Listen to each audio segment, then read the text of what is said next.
souvenez-vous, le 12 juin 1956, il était 8h34 lorsque le père Joshua déclara, avec la présence de ses 386 vierges dévouées, l'ouverture du grand concile interreligieux de la grande lumière transcendantale des soirs de pleine lune, en présence du grand canon.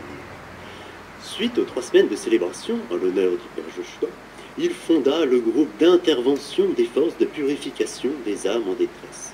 Ce fut une belle cérémonie en l'honneur du grand et divin père Joshua, où nous avons pu voir de grandes processions et des offrandes d'âmes impures en vénération au père Joshua.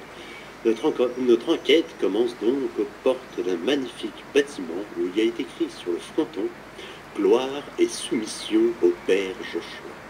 Au portail, nous sommes interpellés par un certain frère Jacques, membre des forces de purification des âmes en détresse. Halte là! Je suis Jacques, adorateur du 3e cercle du père Joshua. Ça fait 5 ans que j'ai rejoint les forces d'action de la lumière transcendantale des soirs de pleine lune.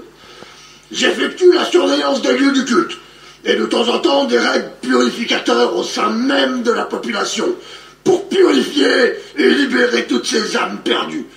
Nous les ramenons ensuite dans le sanctuaire de bénédiction et de pardon général.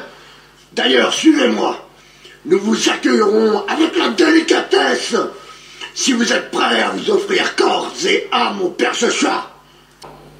Bonsoir et bienvenue au sanctuaire de bénédiction et de pardon général. Je suis Géraldine, votre guide pour votre reportage. Alors, nous voici dans le hall d'entrée du sanctuaire. Ici, nous trions les pauvres âmes perdues, les âmes classiques d'un côté et les plus récalcitrantes de l'autre.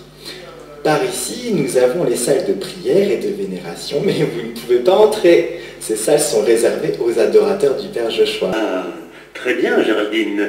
Expliquez pour notre équipe d'enquête d'action exclusive d'investigation le fonctionnement d'un sanctuaire de bénédiction et de pardon général. Ah oui. Alors, notre sanctuaire de bénédiction et de pardon général est au centre de l'engagement de la lumière transcendantale des soirs de pleine lune. Ici, nous gérons les différents sanctuaires dispersés à travers le monde. Nous organisons des séminaires de pensée bio-antérieure, des cours d'éducation inconsciente mystique, et sinon, nous gérons la vie des adeptes du père Joshua. Et comme vous m'avez l'air très sympathique, je vais vous montrer une zone du sanctuaire interdite aux nouveaux membres. Et pour cause de confidentialité, vous ne pouvez pas interroger les adorateurs dans cette zone. Alors, la zone dans laquelle nous pénétrons actuellement est réservée aux adorateurs du 5e siècle du père Joshua. C'est ici, par exemple, que nous récoltons les différents dons des adorateurs, les subventions et autres rentrées d'argent. Ah, ne traînons pas, la sirène a retenti. C'est qu'il faut changer d'endroit. Allons par là.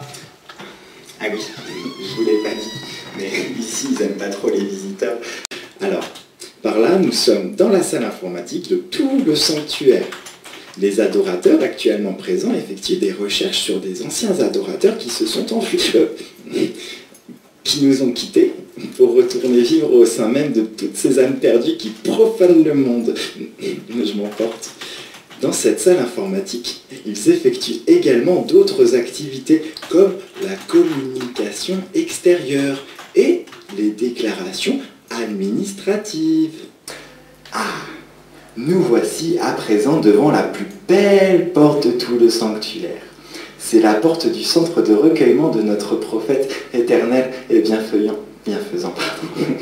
En gros, le père Joshua vit ici avec quelques adorateurs du 6e siècle et ses 386 vierges selon les préceptes du 4e cycle de la lune. Bon, je sonne et je vous laisse. Ding dong. Bienvenue dans le sanctuaire de la nouvelle foi. J'ai fait construire cette modeste demeure pour la gloire de la lumière transcendantale des soirs de pleine lune. Car seule la lumière est la clé qui ouvre les portes du grand cadenas. À la même coche, mes frères. Ah, le grand cadenas est très grand. Seule lumière transcendantale en est la clé. Gloire au grand Cana, gloire au Père Joshua, car il est le prophète. Seul le grand Cana ouvre les portes du paradis et de l'enfer. Gloire au grand Cana, gloire au Père Joshua. À la même toffe, mes frères. À la même toffe. Car dans les ténèbres, nous nous levons comme la festive avant nous. À la même toffe, mes frères. À la même toffe. Gloire au grand Cana, Gloire au Père Joshua. À la même toffe. à la Vous pouvez maintenant embrasser le grand cadenas.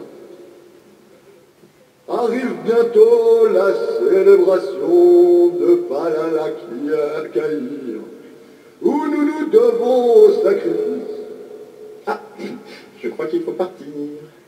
Emmenez la fidèle, en trahissant notre foi et les principes du troisième cycle de la lumière transcendantale, et entrant, qu'âme perdue, nous te condamnons au sacrifice. Ah, non mais là, faut vraiment partir. Très cher auditeur, suite à ce reportage sur le divin Père Joshua, j'ai découvert la méthode pour chercher la clé du grand cadenas dans ce monde de fous. Je vais rester ici dans ce sanctuaire de bénédiction et de pardon général du grand Père Joshua. Même si la recherche du bonheur et de la vérité prend du temps et demande 3500 € par mois, je reste. Je me dévoue corps et âme au Père Joshua. Très cher auditeur, vous devriez faire comme moi. Géraldine, attendez-moi, je me porte volontaire pour l'offrande à la lumière transcendantale lors de la célébration de Palalakaï.